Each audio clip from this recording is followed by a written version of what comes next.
నొప్పి లేకుండా పుట్టదు పూలవాసన. ఒకరోజు మట్టి ఆకాశాన్ని చూసి కోపంగా, "నువ్వెప్పుడు చూసినా మళ్ళీ మళ్ళీ వానను పంపుతావు. నేనిక్కడ బాగానే ఉన్నాను. ఎందుకు నన్ను తడిపేస్తావు?" అంటుంది.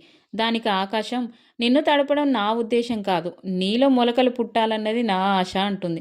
దానికి ఇంకా కోపంతో ఆకాశాన్ని తిట్టి మట్టి ఏడుస్తూ ఉంటుంది.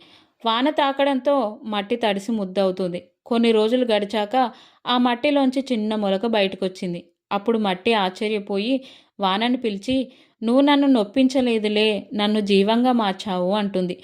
దానికి వాన, "నిన్ను బాధపెట్టే ఉద్దేశం నాకు లేదు.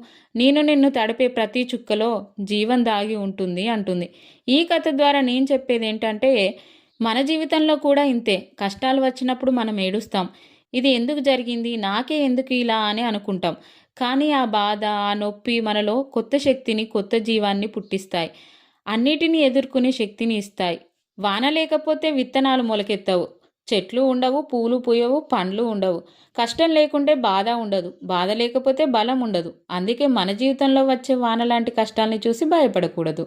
అదే మన భవిష్యత్తు అనే పూలను పూయిస్తాయి. Please like, share, subscribe.